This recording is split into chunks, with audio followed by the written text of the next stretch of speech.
Windstar. I'm going to attempt to do wheel cylinders on the rear brakes. Okay? So you need to do is jack it up, support it properly, and then you need to remove your tires, and then you need to remove your drums. Okay? Okay, if the drums are solid and stuck on there, so you need to get a hammer and smack the drum around it to break it loose. And once you break it loose, you can pull the drum off. Okay? All right, and here's my wheel cylinder. It's leaking. Okay? What you need to do is put some penetrant on the line in the back and on your little bolts.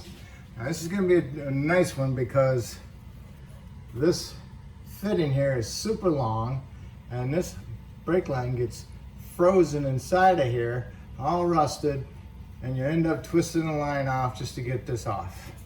So hopefully we can get away with that without doing that. So spray it with some penetrant, let it soak, and I'm gonna apply some heat to it. Hopefully that'll help expand and contract the rust inside there, and we can break it loose. Okay.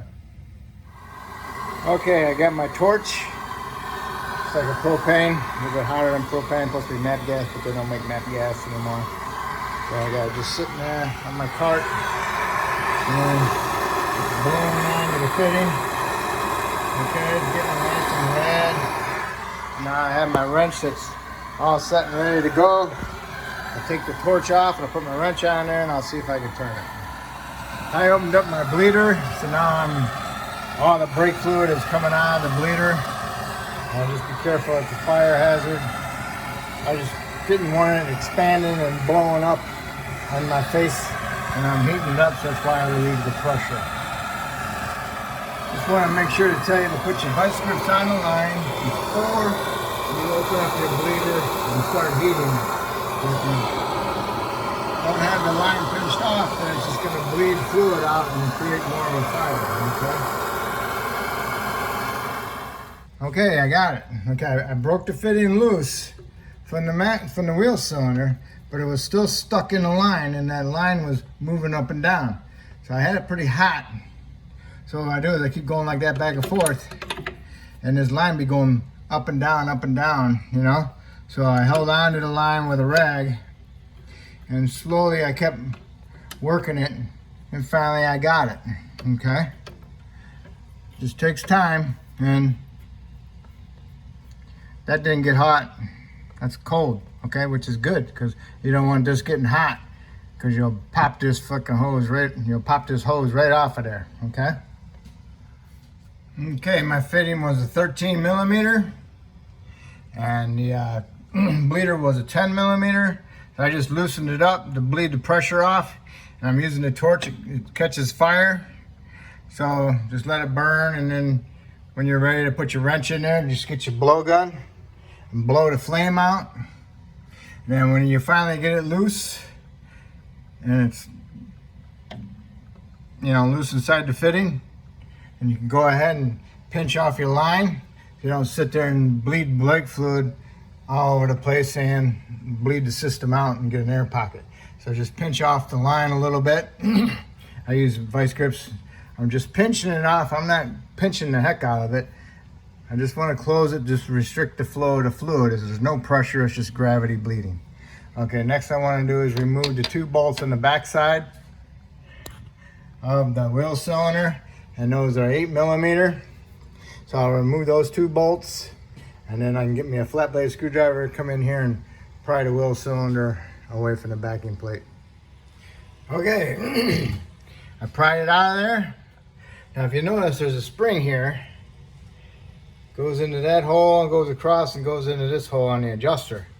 What you can do is you can remove that spring, or you can try working around it and pry the wheel cylinder off of it. Okay, so now this might be a little warm because of the torch. Okay, so you gotta be careful. All right, so get that out of the way, and now we can put our new wheel cylinder in there and just pry it in there, and then push it in there. Then get your two other little bolts started again. Make sure you put some anti-seize on them, and then snug them up and then tighten them up. They're just little bolts, remember. new wheel cylinder, make sure you remove the bleeder so it doesn't get in the way. And line up your slots straight up and down, okay? And make sure your bolts are on the bottom when you push it in. Okay, so line up this side first, guide it in there, and just pry this side out and stick it in there. Okay, got the 2 bolts in, snugged up. Push this up, make sure it looks good. And then go over here to this thing, put some anti-seize on there, try to work it in there best you can. I know the line's all rusty, but at least you think you're attempting to do something, but it's loose and it spins really easy. So once you do this, then you can put it in the hole. Don't put it in the bleeder hole. Make sure you put it in the lower hole, and then line it up straight, and then start the threads. Okay. All right, I got mine started. Mine was kind of crooked, you know. You can see how the line is right now.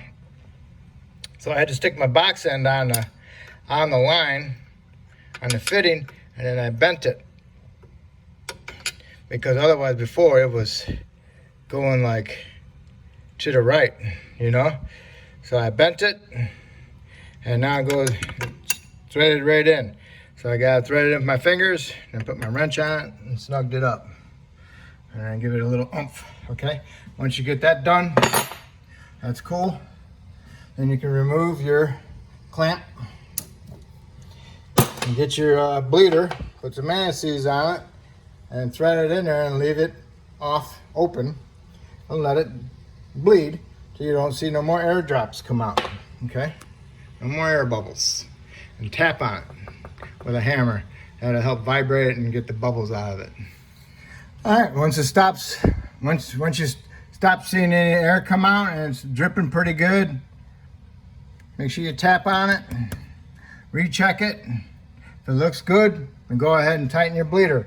If it stops bleeding, then you might need to go and open up your master cylinder cap, okay, to let that air to go through it. Otherwise, it's locking the pressure, okay?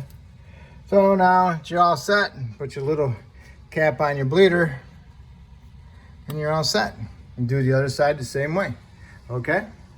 And that will complete your wheel cylinders. All right. If I helped you out with this video, hopefully you can help me out by subscribing, and I appreciate it. Thank you. All right, now that you got both sides done, put your drums on, you put your wheels on, snug them up, and then you want to torque your lug nuts to 100 foot-pounds. All right. When you got both sides done, make sure you lower it down on the ground, push your brake pedal to the floor a couple times, make sure you got a decent pedal, start it up, double check to make sure you got a good pedal, and then go underneath the hood, open up your master cylinder and top off your fluid, and that will complete it.